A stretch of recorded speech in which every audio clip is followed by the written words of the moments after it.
If you want to change the world, start off by making your bed. If you make your bed every morning, you will have accomplished the first task of the day. It will give you a small sense of pride, and it will encourage you to do another task, and another, and another. And by the end of the day, that one task completed will have turned into many tasks completed. Making your bed will also reinforce the fact that the little things in life matter. If you can't do the little things right, you'll never be able to do the big things right. And if by chance you have a miserable day, you will come home to a bed that is made, that you made. And a made bed gives you encouragement that tomorrow will be better. To pass SEAL training, there are a series of long swims that must be completed. One is the night swim. Before the swim, the instructors joyfully brief the students on all the species of sharks that inhabit the waters off San Clemente. They assure you, however, that no student has ever been eaten by a shark, at least not that they can remember.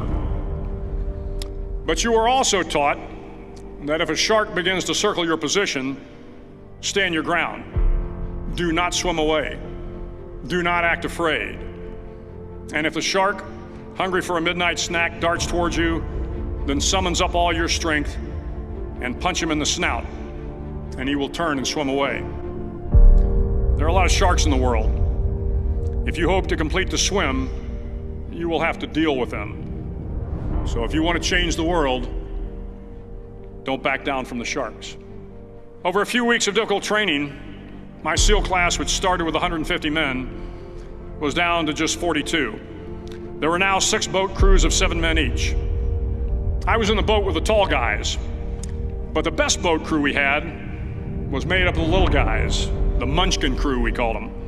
No one was over 5'5". The Munchkin boat crew had 1 American Indian, 1 African American, 1 Polish American, 1 Greek American, 1 Italian American, and 2 tough kids from the Midwest.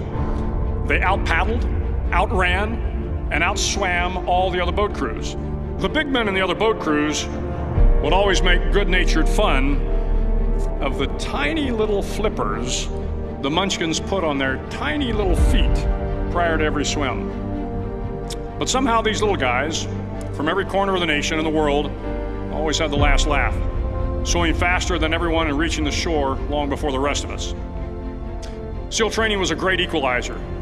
Nothing mattered but your will to succeed, not your color, not your ethnic background, not your education, not your social status. If you want to change the world, measure a person by the size of their heart, not by the size of their flippers. The 9th week of training is referred to as Hell Week. It is 6 days of no sleep, constant physical and mental harassment, and 1 special day at the Mud Flats.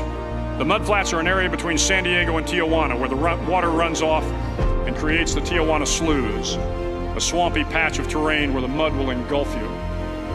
It is on Wednesday of Hell Week that you paddle down in the mud flats and spend the next 15 hours trying to survive the freezing cold, the howling wind, and the incessant pressure to quit from the instructors.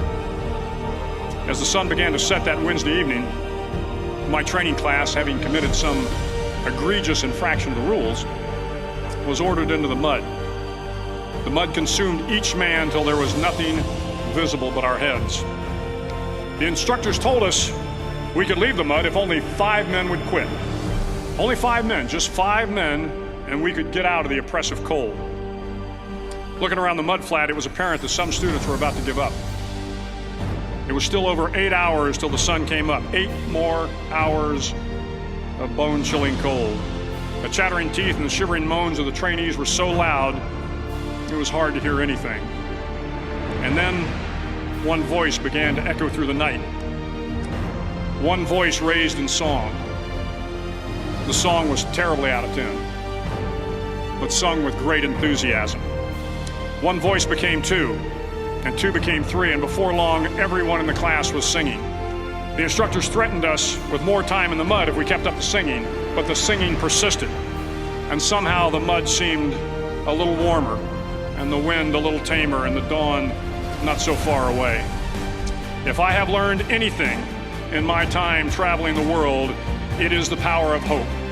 The power of one person, a Washington, a Lincoln, King, Mandela, and even a young girl from Pakistan, Malala. One person can change the world by giving people hope. So if you want to change the world, start each day with a task completed. Find someone to help you through life. Respect everyone. Know that life is not fair and that you will fail often. But if you take some risks, step up when the times are the toughest, face down the bullies, lift up the downtrodden, and never ever give up. If you do these things, the next generation and the generations that follow will live in a world far better than the one we have today. And what started here will indeed have changed the world for the better.